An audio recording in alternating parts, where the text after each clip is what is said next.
XIII is the story of a man who wakes up on a beach having lost his memory. The FBI accuse him of killing the President of the United States, and he doesn't know whose side he's on.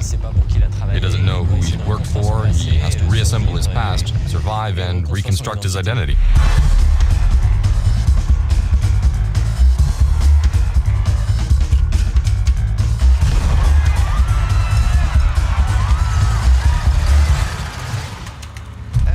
This was Ubi's first shooting game, so we had to buy in an outside engine, the Unreal Engine, which was used to make a lot of very well-known games.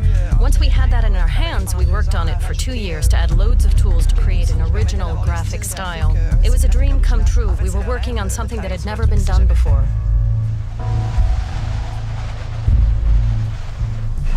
We did our best to avoid all the spatial, futuristic, and gothic cliches you get these days in video games. I think we succeeded in creating something really novel.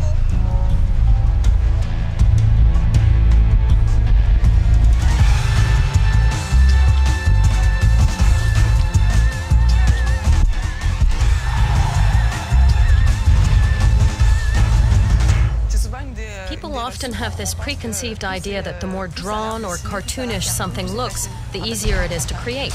In fact, it's quite the opposite. We added the cartoon effect to the characters. It gives a comic strip 2D look to a 3D object. This effect is achieved by adding a thin black line around the characters, which looks like a pencil line, and the textural effects also help to make it look sketched. For the cinematics, we wanted to keep this cartoon effect and push it even further. So we mixed the 3D, cut 3D with the 2D rendering, with an ultra-simplified decor like you find in comic books.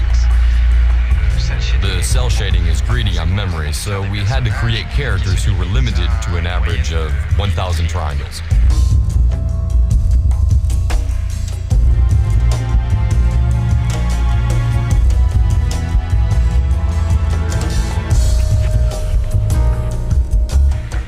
Since there are more than 60 characters, that meant quite a lot of work. It took up a year and a half of my life. We drew a lot of our inspiration from architects working between the 1920s and 50s, and we tried to incorporate this influence in our decors.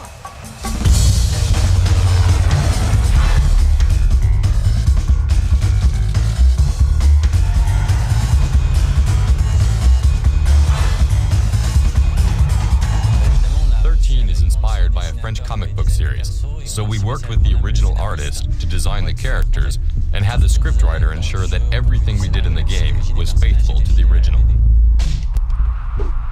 A lot of the game's spirit comes from the comic book. The hero is a kind of anti-James Bond. He isn't bristling with gadgetry. He gets by with whatever means he manages to come across. Some gameplays are based on this principle. If you have a character moving behind a wall, you can visualize him and anticipate his movements with the sound of footsteps that are displayed on the ground. You can also take characters hostage to use them as human shields. You take the character, he suffers part of the damage for you, then once you've finished with him, you get rid of him. At least it'll have been useful for a while.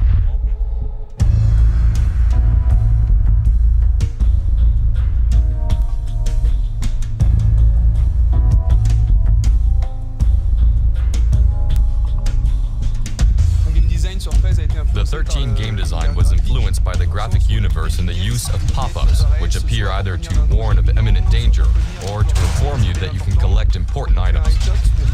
Another example is when you do a headshot, boxes appear to show an enemy falling.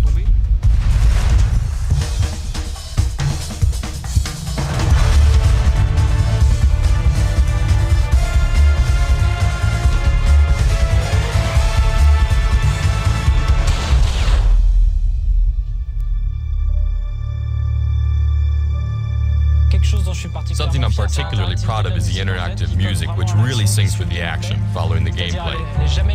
It's never linear. When you're on an infiltration mission, you walk and the music's calm, then the fighting starts and it really gets carried away.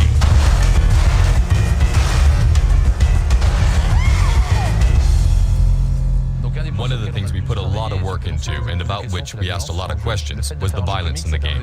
By producing a kind of comic book game, we were able to approach the violence from a different direction. Instead of gore and guts, blood and fractured bones, which everyone's seen countless times, we tried to create little cartoon-style scenes with different special effects and vocal utterances. The deaths are a little more overdone, but in the end you don't take them too seriously. 13 looks like a great action game, but if you don't move around too much, it also looks like a comic book.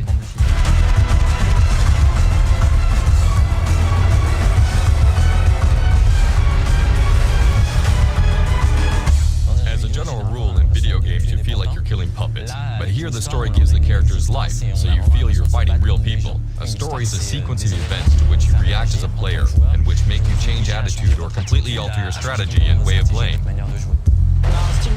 We use a very strong musical style which draws on the 1960s and 70s, with composers like Lalo Schifrin, for example. We mix all that up with more recent loop-style music, and the result is really fantastic. As far as the sound effects go, we were looking for something very realistic and powerful. We produced nearly 3,000 sound effects, in particular the sounds of some mighty powerful weapons.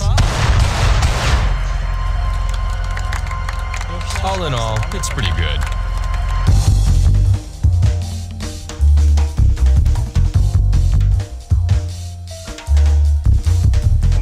There are several multiplayer modes in the game, ranging from the single deathmatch to team deathmatch, capture the flag, and so on. And we created a few more other original modes, like sabotage mode, or another great one that's called capture the duck. But we'll leave you to discover that for yourself in the game.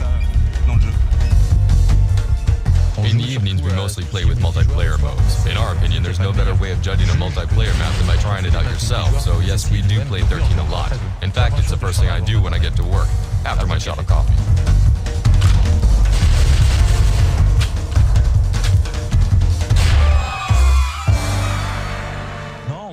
Yeah, it's really great. You begin to get a taste for weapons, you enjoy handling them. Me, I really like...